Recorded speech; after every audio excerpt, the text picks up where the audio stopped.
Welcome back. Sorry again for the delay in videos.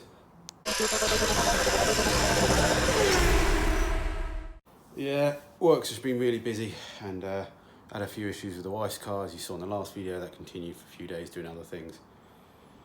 And things just get in the way. Anyway, back down here now. We've got 2 more weeks until my dad comes down. So we need to try and prep as much as we can, try and get some good doors solid. Want to get the front subframe and engine out, put the standard subframe back in, so that's all ready for him. Still on the eye of a bulkhead, if anyone sees a second-hand bulkhead for sale. Also, a spare mini roof as well. A good roof cut will be good to help me repair this roof eventually, but not desperate for those. But if you see anything, thanks to everybody that sends me eBay links and things like that. It's really good, really useful. Sometimes I need the stuff, sometimes I don't, and sometimes it's overpriced, whatever. But thank you anyway for sending all the links. Yeah, so a couple of parts have arrived, and then we get on with the door. Oh, look at my bench. Can't remember who ordered these off eBay. Supposedly heavy duty shock mounts. So hey, I do apologise to all the purists out there that I haven't actually ordered the original ones, but supposedly they do feel it. These are made of slightly thicker metal. Because as we all know, they're all damn rust anyway. So yeah, it's a non-genuine. Oh, I do apologise. I don't. But yeah, so got them. I don't know why. It's just that my dad's made me up some rear plates for them. You know, there's little plates that go on the back there that I realised you could buy in the end after I asked him to make me some. Well, you could buy them. I just couldn't find them. But then I found them. So yeah, I've got 2 of those, so they'll just help, help align the front wing and everything. We can bolt them on. There we go. As always, sitting on the train to London, you've got to buy something on eBay. There we go, eBay buy. Used these before. Go in the old grinder. And they just take paint off. They're really good. They're a bit less vicious than the wire wheels. I've used them before. You might have seen them in some of the other videos. Don't really know what they're made of. Do we really want to know? No, not really. But yeah, so they're really good for taking paint off, as I said. They're not damaging the metal. Even the wire brush attachments sort of scratch the metal. So yeah, they're really good for getting those sort of bits, you know, just taking metals off wherever you need to, taking the paint off. Anyway, back to the door. So we will cut this section off, I think. Cut it right out, and we'll weld up on the join. So we'll do that, cut this section off, and see how well we can get it to fit. That's my thinking anyway. About repairing the bottom bit, because I did that last time on the last door. I repaired the bottom part, went to repair the top part, found out it was too bad, ended up cutting the bottom back off, putting it on another door. So let's see what we can do about repairing this top part.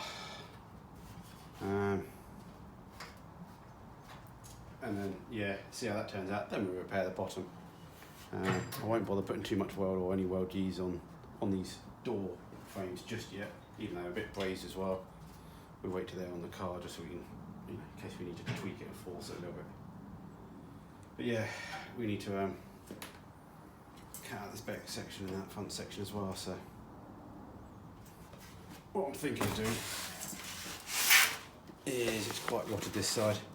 So we're going to slice through this outer section. We're able to repair the inner section, and then we can put the outer section back on. So let's do that on this side first, and then see how we go.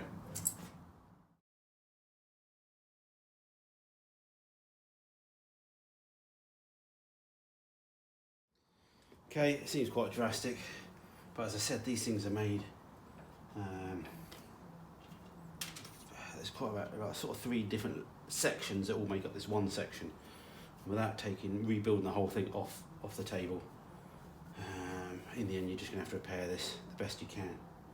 And this side's all covered up by the door skin anyway, so in principle, all you're trying to do, all this is doing, is holding the window rubber in. That's all it's doing, and maybe some drain holes to allow it to go back, you know, but as I said, modern classic cars don't go out in the rain anyway, so. So yeah, in reality, this is all that's why it's got such big holes in it, because it's not needed for weight or strength really as such.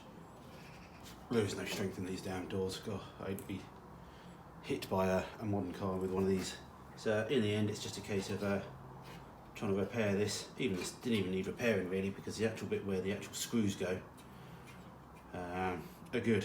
So, to be honest, didn't need doing really, as long as you've got the rust proof thing in there, but we're in there. Let's cut some of this out and try and repair it a bit, make it look a bit cleaner.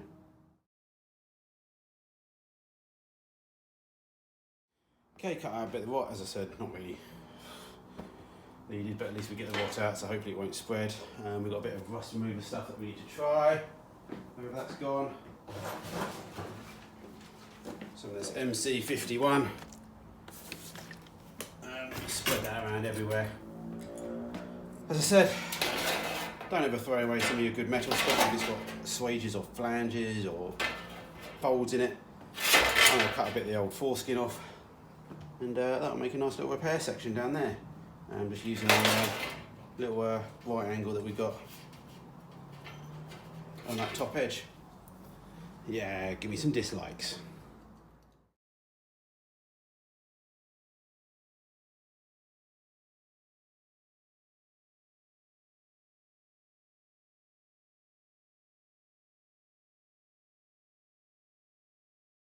There we go. Just a nice little repair section to go in there. We've got to remake this panel a bit. Just goes on there, just flat. Little couple of holes just for plug wells to help support the actual channel. So yeah, that'll do. And I think we can get the grinder into most of that as well once we're done. Oh, blush beat, that edge. Might be a bit trickier, but we'll be alright. Let's go find the welder. There we go. Welded that piece in. Looks like factory. So yeah, we'll just find another bit of, feels a little bit thinner than door skin this, but little square section to go in there. Bish bash bosh, couple of holes in there just to plug weld it to the that just give it some strength. Yeah, that'll do.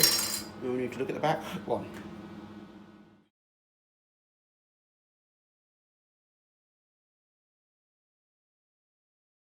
Right, bit of foreskin. Lovely, look. Let's weld that in. Whoops. But I had to take my drill home to fix the bathroom floor the other day, so I don't have it. So without bodging it, I could try and turn the heat up and just try and weld through, blah blah blah, but let's try not to be too much. Can't get too many dislikes. So we'll leave that. We'll start cutting the other end out and see what the other end's looking like. So at least we know that's ready for next time.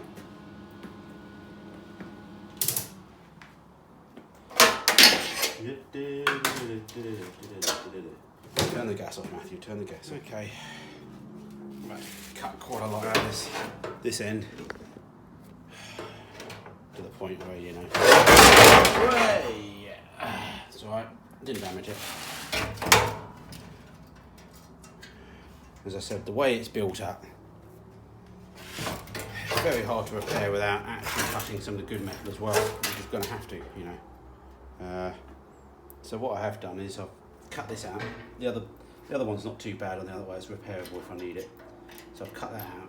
I can then weld that back in there. Cut it along the top of the swage line, because then it's nice and easy to grind back and try and hide if needed. But yeah, allowing me that is now able to get in here to actually get to the rust, cut most of the rust out as much as I can. Yeah,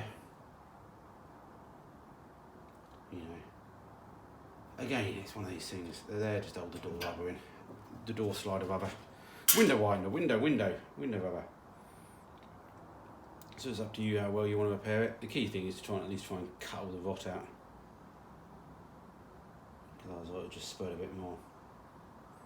And you just need somewhere solid to actually screw the old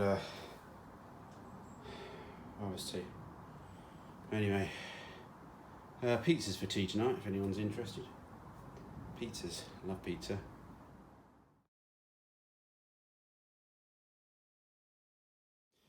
Okay, calling it now, getting there, getting an idea of what I'm doing and how I'm repairing it for now. As always, it's just an idea. Let's get these doors as solid as we can so we can actually build the car. Doors can be easily replaced. Go buy new heritage ones when I win the lottery. Anyway, So, hard to explain without drawing on a bit of paper. There's a right angle bit that welds to the inner skin. There's a U section that drops onto that, which then the outer door skin folds over onto. Then you have another U section which is upside down, so an N section per se, which then goes in at the same time and all welds and spot welds through, which then holds the window rubber on. Obviously I could try and fold up a piece of U section, but I don't have a folder, and I'm just going to do it like this because it's not seen as long as it's solid. So basically more foreskin, one side of a U section, other side of a U section with a slight fold on it, and then it allows you to get the MIG welder down in there, get some nice welds on that to make the U section, which then the N section then drops onto. So that's the idea. That'll be up there, lovely like that. All of this is hidden, you don't see it. I don't care, it'll work, and yeah, it gets the job done. So yeah, need to get myself a paintbrush to try and get some of this bust remover stuff on, just to get into the real tiny bits. It's been obviously shot blasted, but obviously I had the door skin on. But yeah, all right, maybe next time we can try and finish that top channel off. All right, see you guys. Dad come in T-minus, I don't know, 13 days. MPI tank, if anyone can see a mini MPI tank for sale with pump, let me know, send me the links. Yeah, I'm after one.